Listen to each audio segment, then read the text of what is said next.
Dit le Ari Akadosh. C'est Shara Kavanot, Drush, Zain. C'est le secret, Sod Kiat Shofar. Quel est le secret du shofar? Il vient du Maroc, de Rabbi Amram Ben Deora. Qu'est-ce qu'il explique? Il dit comme ça. Qui est le shofar? Qui est l'être qui souffle le shofar? Qui est la bouche du shofar? Et quel est le son qui va sortir du shofar? Ça veut dire que le shofar, l'être du shofar qui souffle, la bouche qui se colle et le son qui sort, chacun a une explication. C'est pour ça que on a choisi le shofar pour réveiller quelque chose dans le cœur de l'être humain. Je vais faire une petite parenthèse dans les paroles du Ari Kadosh et je vais vous raconter une histoire très émouvante du shofar. Alors on va souffler et on va voir qu'est-ce qui se passe.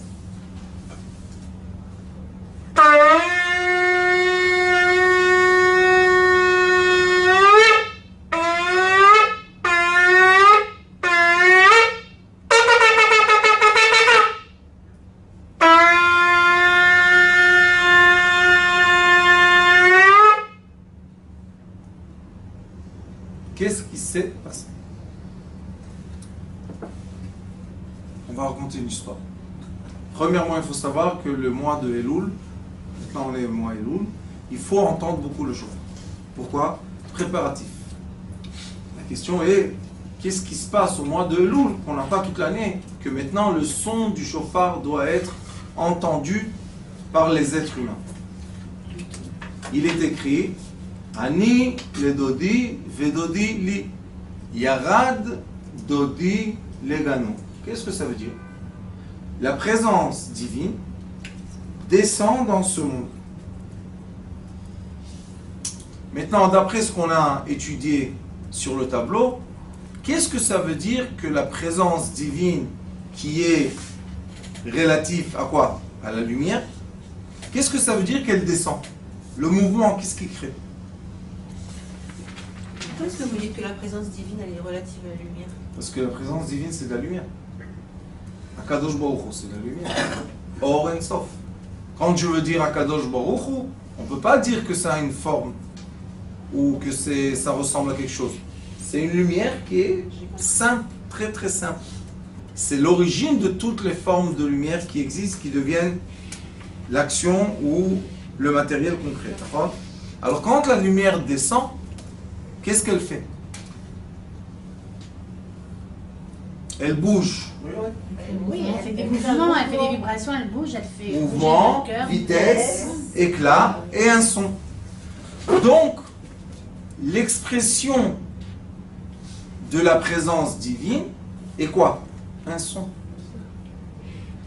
Maintenant, on va se poser la question, quel son? D'accord? Parce qu'il y a l'influence de la kavana de la personne. Mais c'est un son quand même, voilà. Oui, mais elle peut être modifiée suivant. Oui, mais il y a le son. Le son, quand moi je souffle le shofar, le son est mon cœur ou le son est le shofar?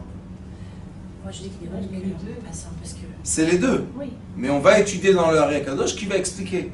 Celui qui souffle le shofar, au moment qu'il souffle, qu'est-ce qu'il fait? Il parle pas. Il ne fait pas de musique. Tout. Non. Il souffle. Alors c'est un pinor qui... Donc, je suis rien qu'un tinor. Pas de ténor. De quoi? De lumière. Vous allez voir comment c'est écrit, magnifique. Et cette lumière-là sort en vapeur, devient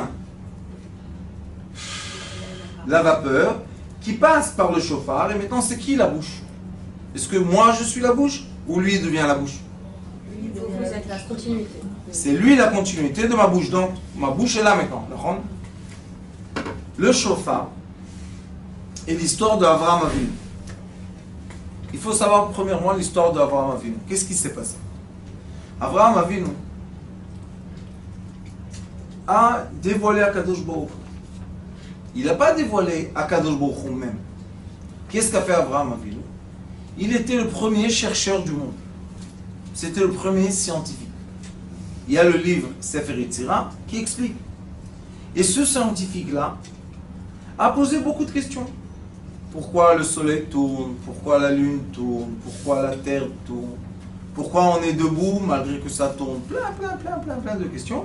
Et à la fin de Sefer Yetzira, il est écrit qu'à force de poser beaucoup de questions et de faire la recherche, qui n'est pas seulement permis, mais d'après le Hari Akadosh, est nécessaire pour comprendre les lumières. On est obligé de comprendre le matériel qui est le reflet de la lumière. Ce Avraham Avinu là a fait la guerre pendant toute sa vie contre l'idolâtrie. Mais l'idolâtrie de l'époque d'Avraham Avinu était quoi? Sacrifier son premier-né. Il brûlait le premier-né qui naissait, il grandissait un peu et il le brûlait. C'est fou ça quand même. Hein. C'était le sacrifice. Jusqu'aujourd'hui, il y a des endroits que c'est leur façon de... Et Avraham Avinu, qui a tellement lutté contre ça, un jour, Akadosh Baruch Hu lui dit, Avraham Avinu, prends ton fils, celui que tu aimes, ton aîné de Sarah Imenu, et monte-le à Har Moria, et lui, il va voir ce qu'il faut faire là-bas. Bon, qu'est-ce qu'il a fait Avraham Avinu? Il a pris son premier fils, qui l'aimait. C'était qui? Ishmaël de Hagar, Yitzhak de Sarah, et Eliezer. Eliezer était l'esclave d'Avraham Avinu. Les trois, avec Avraham Avinu, sont partis. Faire quoi? Il ne savait pas. Il lui a dit, prends avec toi Machelet, c'est ce qu'on égorge, avec, prends du bois, prends du feu, et marche. Il a dit, quand tu verras sur la montagne une lumière, tu vas poser la question à ceux qui sont avec toi. Celui qui va voir la lumière, tu montes avec lui. Qu'est-ce qu'il a fait Avraham Avinu? Il leur a montré la montagne. Il leur a dit, est-ce que vous voyez quelque chose? Il y a Eliezer, n'empêche qui était l'élève très fort d'Avraham Avinu, n'a rien vu. Ishmaël, qui était le fils d'Avraham Avinu, n'a rien vu. Yitzhak a vu. Qu'est-ce qu'il a vu? Il a vu une lumière, un feu descendre. Al-Har Moria. C'est quoi Moria? Pourquoi on l'appelle Moria? Parce que Moria, hein, c'est une odeur. C'est de l'odorat. Il y avait un odorat spécial. Réach. Moria. Mort. Parfum. Mort ou Ktsiya, Shibol et Nert, c'est un parfum. On l'appelle la montagne parfumée. Pourquoi? Parce que là-bas, après les Kohanim faisaient les épices et tout ce qu'on sacrifiait montait une fumée d'épices en haut vers les cieux. Et il est écrit dans Zohar Kadosh que cette odeur-là, c'est la chose qu'Akadosh Baruch Hu aime le plus. Très bien. Alors il monte Avraham Avinu avec son fils Yitzhak. Et maintenant, il lui dit, construis un hôtel.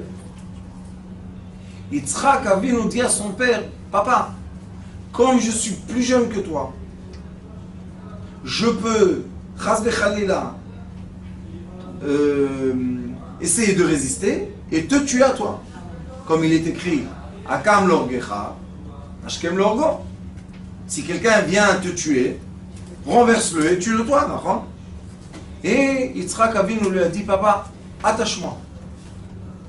Maintenant, on est les jours de Slichot, on est les jours de Slichot. Et dans un des paragraphes des Slichot, il y a toute l'histoire comment Avraham Avinu a sacrifié son fils. Et Yitzhak Avinu dit à Avraham Avinu, il lui dit, papa, non seulement toi tu veux me sacrifier, mais je vais te dire une plus grande raison. Il dit quoi? Il lui dit, moi je veux être sacrifié. C'est moi, c'est à moi cette mitzvah, c'est pas à toi cette mitzvah. C'est pour ça que pour Rosh Hashanah, dans la prière, qu'est-ce qu'on dit beaucoup? Zechor lanu akedato shel Yitzhak. Ce jour-là, qui est un moment de jugement, rappelle-toi comment notre patriarche Yitzhak s'est sacrifié pour toi. On dit aussi, rappelle-toi de la cendre d'Yitzhak. Ça veut dire que Yitzhak a été sacrifié. Il a été égorgé. Moi j'ai entendu toi, chef ça. Je sais. Mais quand on étudie, on sait la vérité. Il a été égorgé, il a été escendré, tout ce qui était l'idolâtrie interdite. Abraham Avinu a fait exactement ce qui est interdit, mais ce qui a été ordonné. Et maintenant, je vais vous poser une question. Écoutez, question. Abraham Avinu maintenant est entre l'action d'avoir brûlé qui? Son descendant, puisqu'il a dit avant à Kadosh Baruch Hu, Bameda Kirachena, dis-moi la preuve que vraiment j'aurai des descendants. Il lui dit, tu auras un fils de Sarah. Il a dit, Aval Sarah ena yoledet. J'ai regardé dans les étoiles et j'ai vu d'après toutes les sagesses, comme vous savez, on va chez le médecin, d'après toutes les analyses, vous n'aurez jamais un enfant. J'en ai moi des comme ça plein d'enfants. Genre, non, j'ai un enfant. Mais c'est toi, tu as le droit de dire ça. Mais il y a aussi la lumière qui décide les choses. Alors il lui a dit à Kadosh Baruch Hu, Avraham, sors des limites matérielles et monte en haut. Et tu verras qu'en haut, il y a le commencement dans la lumière, il y a le début de tes descendants. Maintenant, regardez. Est-ce que Yitzhak est venu au monde? Oui. À quel âge il a pris là-bas? 37 ans. C'est pas que tout de suite, quand il est né, il a dit c'est fini. 37 ans, il a aimé son fils. Il l'a égorgé. Et maintenant, il est devant un autel. Son fils, qui est sa descendance, avec les yeux d'un être humain, n'existe plus. C'est pas que Yitzhak avait un enfant et il a laissé un petit enfant. Pas encore. Il s'est marié après toute cette histoire-là. Maintenant, Abraham Avinu est entre les deux. Entre l'amour parfait qu'il a vis-à-vis de Dieu, c'est pour ça qu'on appelle Abraham Oavi, toute la descendance du peuple d'Israël, c'est une descendance d'amour et non pas une descendance de rigueur, il faut savoir ça.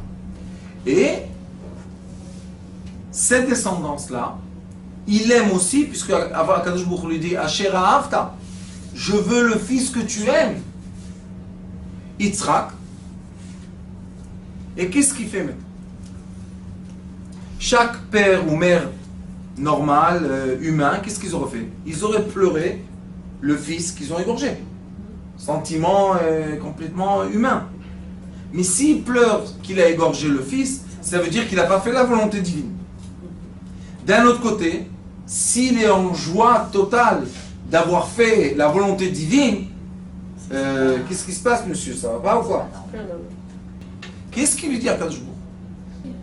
Prends le bélier qui a été créé au début, les livres disent que c'est le bélier qui a été créé au début de la création, égorge-le contre ton fils. Et Abraham Avinu, il n'y a pas écrit prends le chauffard, c'est écrit prends le chauffard. Il n'y a pas écrit. Abraham Avinu a pris le chauffard, la corde, et il a soufflé dans la corde. Maintenant, qu'est-ce qui est sorti de là? Le souffle de la vie. Non, ton ressenti, c'est sentiment de son cœur. Le vrai sentiment d'Abraham Avinu. C'est pourquoi qu'on souffre comme ça. Tkia contre un cri. Ça réveille quoi? Des souvenirs. Ça réveille le souvenir De la douleur. du cri, qui est quoi? Le cri est... C'est une délivrance, il va pas tuer. Parce que... Non! Parce que maintenant, ça lui fait une douleur énorme d'avoir tué son fils. Mais il l'a tué ou il l'a pas tué? Tué. Vous avez dit qu'il a tué l'agneau à la Non, place. après. L'agneau et son fils. Pas la Pour que son fils Alors, puisse revivre. Regardez, c'est simple. revivre. Avec les sangs, mais quand on n'a pas avec les sangs, comment la sangs? Comment Dieu peut te demander c'est ça. Doit aller la descendre. Eh bien, c'est ce que j'ai posé la question tout à l'heure. Comment Dieu. Comment est-ce possible qu'Abraham Avinu, toute sa vie, a lutté contre ça, et à la fin, lui-même, il le fait? C'est pour ça qu'Abraham Avinu, au moment de Rosh Hashanah, il a déchiré complètement ses sentiments. Quoi? Tu me fais travailler 137 ans contre l'idolâtrie, à la fin, c'est moi qui fais l'idolâtrie, alors qu'est-ce que tu veux chez moi? C'est une contradiction énorme. Ça, c'est quoi? Il lui a complètement Il a ouvert, mis- il lui a ouvert la pensée de passer à une autre dimension. C'est pour ça qu'il appelle Oavi. Regardez ce qu'il fait. Et Abraham Avinu prend une corde et il crie. Maintenant, s'il aurait crié avec sa voix, qu'est-ce que ça voulait dire? C'est ou bien Que Akadosh Baruch Hu, tu m'as fait souffrir. Mais si tu crois en Dieu, est-ce qu'il te fait souffrir? Non. Alors tu souffres, tu ne souffres pas. Ça, c'est l'intermédiaire entre la vérité de l'être humain et la vérité divine. magnifique. C'est pour ça que dans nous, ça réveille des sentiments très anciens. Je vous ai déjà dit que l'oxygène qui a été pénétré dans notre corps d'une façon déformée, qui veut dire quand j'ai été vexé, quand j'ai une souffrance, quand j'ai pleuré, il y a de l'oxygène qui s'est coincé dans des membres. C'est pour ça qu'on a l'oxydation qui est le début des maladies. D'accord? Qu'est-ce qui s'est passé? On doit dégager ça. La chaleur là qui est dans notre corps, cœur, si on ne va pas la dégager, le cœur va mourir. La preuve qu'Abraham a vécu après. Il a vu le mariage de Yitzhak. Comment est-ce possible? Il a vu son fils mourir. Écoutez. Après d'avoir crié, c'est Tkia. Est-ce qu'il y a un son? Non. Donc c'est délivrer de son corps la douleur qui emmène au cri et ne pas crier. C'est le son du chauffard. C'est une manière de Ah oui, parler. j'entends ça. Donc en fait, le son du chauffard est une douleur. Non, Ah non. C'est exprès. des sentiments, c'est des expressions. Des Délivrance. sentiments. Oui, mais il a 3 sons. Premier son, le cri. De quoi? Il a eu son fils qu'il aime, il a égorgé, il va pas pleurer. Hein? La deuxième, c'est quoi? Shvarim. Il y a des fois on pleure, comment on pleure? Et il y a Yevava. C'est quoi? C'est quoi? C'est les 3 sons qui sont les 3 souffrances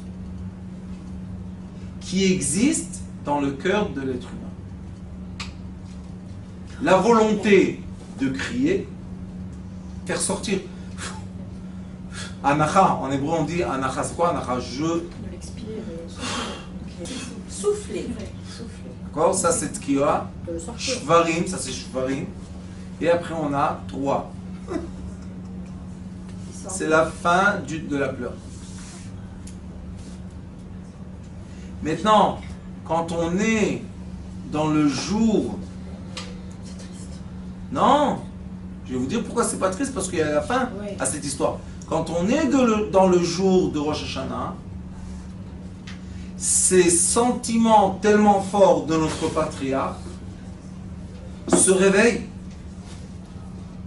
puisque le jour réveille, et on a le son du chauffard. Ce besoin de crier, essouffler et pleurer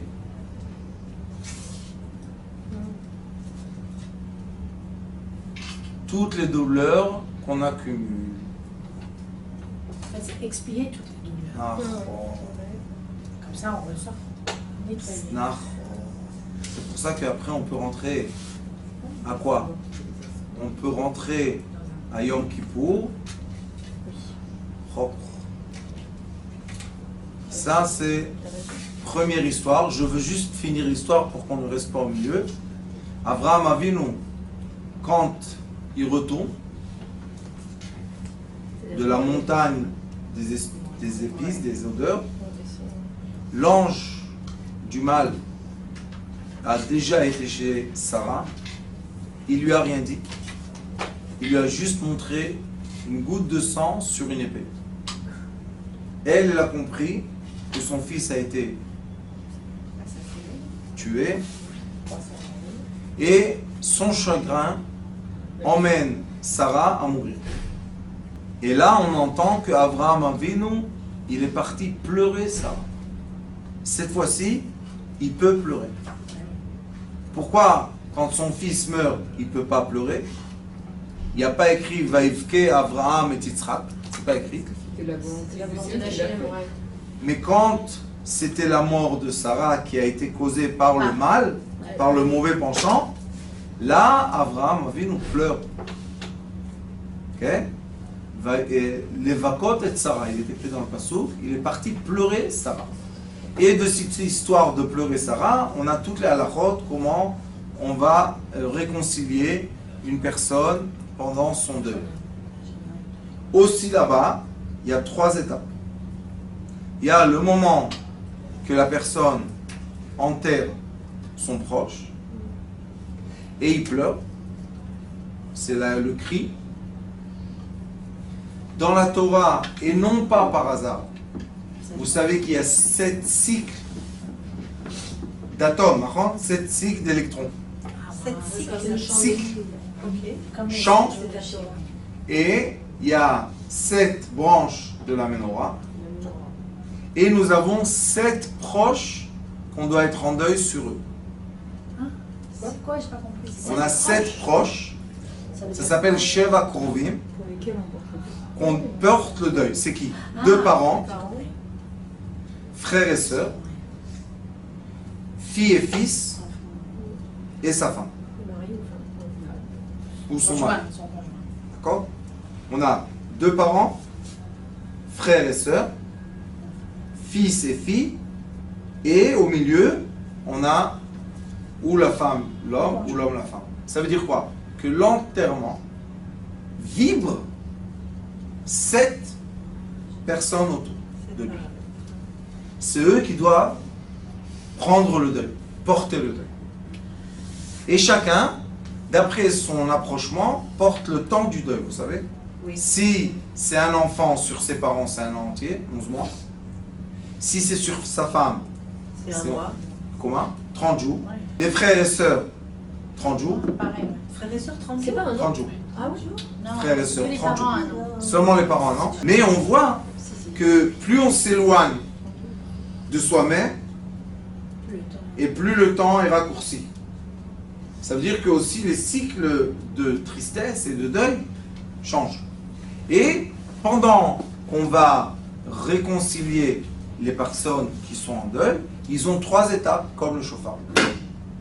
Ils ont le moment ou le jour de l'enterrement qui crie, c'est Tkia. Après il y a 3 Shalosh Yamim Lefki. Et après on a les 7 jours de deuil. Que la personne, c'est la fin de ce qui lui reste. ce qui reste de De pleurer. l'énergie. Ouais, on a déjà 3 jours avant les 7 jours de deuil. Non, dans les 7 jours, Ah, dans les 7 on a le jours. premier jour, D'accord. on a les 3 premiers jours et on a les 7 jours. Ok. On a Tkia, Shvarim, 3. Et la personne, comme on sait que tout est d'Akadosh Baruch Hu, alors on ne peut pas dire oh, un malheur qu'il est décédé, puisque c'est la volonté divine, il est décédé, qu'est-ce qu'on fait? Alors on se comporte comme le chauffard. D'accord? Alors le chauffard, c'est le jour du jugement, mais nous, on a la force, grâce au chauffard, de prendre la lumière rigueur et la transformer en lumière miséricorde. Dès que j'ai dégagé de mon cœur tous les souffles, tout Les mots. tout l'air qui était dedans coincé, et maintenant j'ai vidé mon cœur, je suis zen ou je suis perturbé? L'idée, Je suis zen. Quand je suis zen, je peux dire aujourd'hui c'est le début de tout.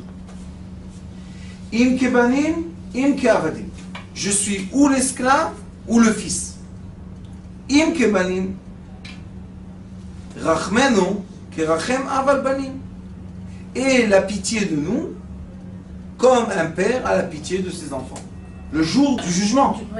Im kavadim. Et si on n'a pas encore le sentiment d'être tes enfants, le chauffard n'a pas encore bien pénétré notre cœur, qu'il soit vide pour qu'on ressente qu'on est les enfants d'Hachem, parce que toutes les créations sont les enfants d'Akadosh Baruch Hu, puisqu'on est quoi? On est la conséquence de lumière. Donc on est tous les créations de la lumière. Imka avadim, enenu lechat eluyot. Ça veut dire quoi? On t'attend. On espère avoir un bon jugement. Vous comprenez la différence? Alors Abraham Avinu, après qu'il a fini le deuil sur sa femme Sarah, il retourne à Beersheba, chez Agar, et il dit à Eliezer Eved d'Abraham, il lui dit, écoute, va chercher une fille pour marier mon fils Yitzhak. Il est mort. Alors, La même réflexion Eliezer a eue. Eliezer se dit, Abraham Avinu commence à vieillir, hein. Il a perdu son fils et sa femme en un jour, un peu difficile. il est en choc.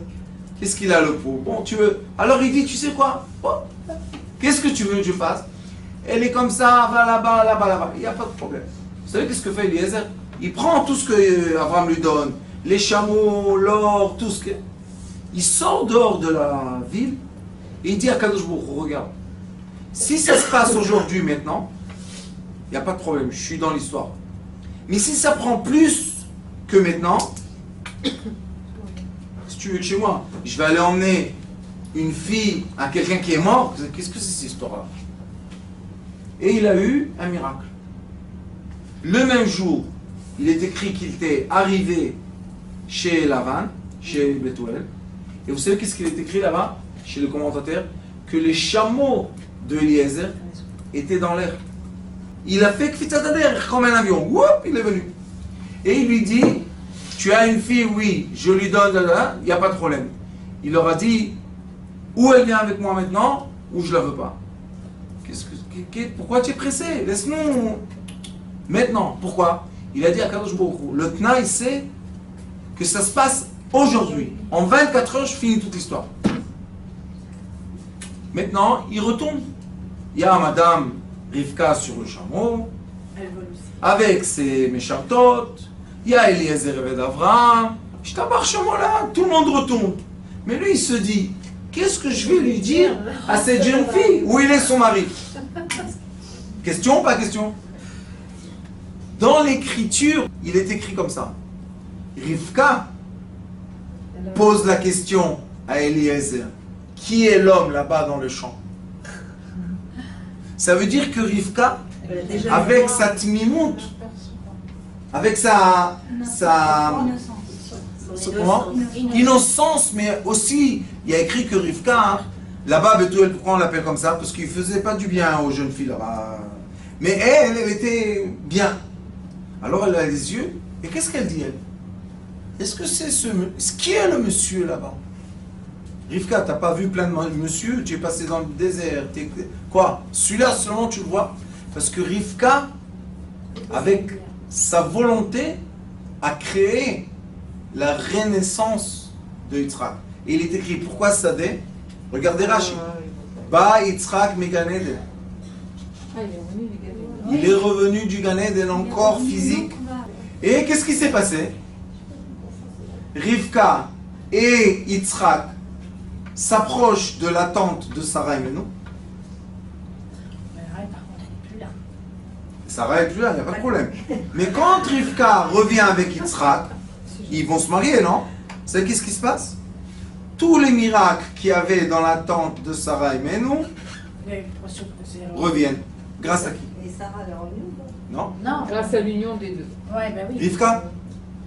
Et Rivka a fait... C'était une enfant, non? Oui, à 3 ans. Et Rivka a fait que son amour et sa volonté d'être une partie des descendances du peuple d'Avraham Avinu, on voit Yitzhak qui revient encore, on voit que dans la tente revient la Shrina, revient le petit nuage, il y avait des lumières. Il y avait plein de signes de Sarah et Menon. Ça veut dire que Rivka a ramené la Shrina chez Abraham. Alors maintenant, on va se poser une question. C'est la question la plus belle, à mon avis, dans la Torah. Est-ce que, quand Akadosh Baruch Hu a promis, peut-être 40 ans avant, à Abraham Avinu, qu'il aura des descendances de son fils, le fils de Sarah, avant qu'il ait né Yitzhak. Il a tenu sa part. Maintenant, d'après ce qu'on voit dans le monde physique, rien du tout. Mais est-ce que ça a été dans le monde des Lumières? Ça a été vrai ou pas dans le monde des Lumières? Et à la fin, le monde physique est le reflet du monde des Lumières. C'est pour ça que tout est possible. Et ça, c'est l'espoir qu'on a chacun de nous, dans nous, que malgré tout, tout peut recommencer. Ça, c'est le chauffard qui nous rappelle quoi? Nous sommes dans deux dimensions en un être humain. Nous sommes dans la dimension lumière que tout peut se passer. Là-bas est la guérison, là-bas est la source, la racine de l'argent, là-bas est la racine de tout ce qu'on désire et ce qu'on veut. Et nous avons le monde physique, qui est un monde limité. Le chauffard prend la lumière non limitée qui pénètre l'être humain, qui réchauffe le cœur de celui qui va souffler. Il y a un rapport intime de bisous entre mes lèvres et les lèvres du chauffard. Voilà. On va dire de contact. Le contact. Pourquoi je vous dis bisous? Parce que Akadosh Baruch Hu nous donne l'air tout le temps. Et il est écrit qu'il nous embrasse tout le temps pour nous donner l'oxygène. Donc ici, j'embrasse le chauffard. Ok. Là, le son qui va sortir du chauffard se retransforme en lumière. C'est ce qui est écrit dans le Ari Kadosh. La lumière entre, tu dois permettre la lumière entrer. Et quand tu souffles, ça ne doit pas être un effort. Ça doit être l'air qui sort tout seul. Alors le chauffard est quoi? Et l'intermédiaire entre matière et antimatière. La matière rentre d'un côté, sort de l'autre antimatière. Ça passe par quoi? Nekuda achat ktana, regardez. Yud, Nekuda achat ktana, regarde, c'est un petit point. On souffle pas comme ça. On souffle dans un point. C'est quoi ce point? Yud, le fameux Yud de l'atome, le commencement et le début de tout. Donc on tient dans notre main la machine qui est organique, non? Oui. C'est une corne. Une corne est capable, par un petit trou, de transformer la matière en antimatière. Quand on le voit dans notre main, puisqu'on le tient, imaginez-vous combien de trous on a dans notre corps. Qui sont là pour faire quoi? Pour transformer la matière en antimatière. Pour être capable de connecter la personne matérielle à l'être spirituel. Un des trous est quoi? La fontenelle, ce qu'on a ici. La fontenelle ici connecte l'être matériel avec l'être spirituel. L'être matière par les trous des oreilles est connecté à l'être antimatière, qui est l'être qui enveloppe l'être matière et déforme le son d'après les sentiments. L'odorat est aussi un trou qui connecte l'être matière avec l'odorat qui l'entoure, mais l'odorat aussi est déformé par l'être antimatière qui nous entoure. Nous avons le trou de la bouche qui fait la connexion entre l'être matière et l'être antimatière, qui crée, on crée avec ce qui sort, on crée l'être antimatière, d'accord ? Et nous avons encore une connexion, l'intimité. L'intimité connecte l'être matière à son complément qui est ou sa femme ou l'homme. Cette rencontre crée la vie ou doit créer le plaisir qui connecte l'homme et la femme terrestre au Père et Mère céleste. Au Père et Mère Céleste. Abba, Ima, j'ai compris, mais Ima, Céleste. c'est les trois sphirotes célestes. C'est la couronne, le Père et la Mère.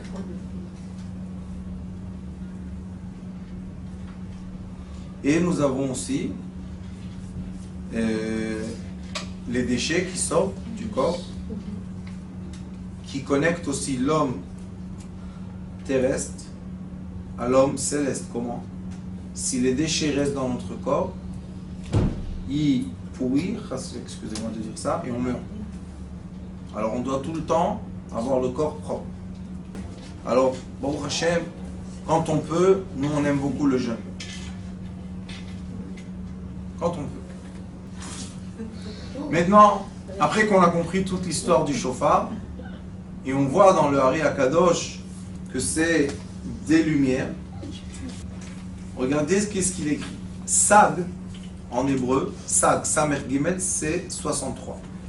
C'est le nom de la mer céleste. La lumière de Ima, de la mer céleste, pénètre l'être qui va souffler le chauffard. Donc on a des lumières qui pénètrent, qui rentrent dans le cœur de l'être et qui vont ressortir d'où? Par la gorge, le palais, la langue, les dents et les lèvres, qui sont les 5 origines du son. La gorge, le palais, la langue, les dents et les lèvres. Boumaf, ça s'appelle. Alors il dit, si tu prends les 5 origines, que de là-bas sortent les 22 lettres, et tu fais 22 lettres avec 63 qui est le nom divin de la maman, ça fait combien ensemble? 85. 85, écrivez 85. 80 c'est quoi comme lettre en hébreu? Pei, pei, pei. 5 c'est quoi en hébreu? Hey. Qu'est-ce qui sort? P. La bouche. La bouche. Et c'est pour ça qu'il est écrit Chaim ve'mavet beyad à la chambre. Alors maintenant, avec votre permission, on va encore une fois sonner le chauffard. Le son du chauffard doit réveiller en nous quoi? Sortir toutes les émotions qui nous encombrent et qui ne nous permettent pas d'être quoi? Propre, vide, silencieux, apaisé, tous les mots que vous voulez, qui disent que mon cerveau maintenant est capteur de lumière. il est écrit dans Yitrazuta que Rabbi Shimon Bar Yochai a dit Moach, Shakit, Veshachiach. Pour capter la sagesse, on est obligé que notre cerveau soit silencieux beaucoup de temps. Shachiach, c'est tout le temps. Comment on va mettre le silence dans le cerveau? Rabbi Shimon Bar Yochai dit on doit être assis, s'apaiser, sourire et être heureux. Alors maintenant, on va écouter le chauffard. On va permettre au chauffard de nous nettoyer les bruits qu'on a à l'intérieur. On est prêt? Allez, méditation, chauffard.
הוא היה אומר לי, בבית שלי יש מלאכים, לא רוצה לצאת מהבית.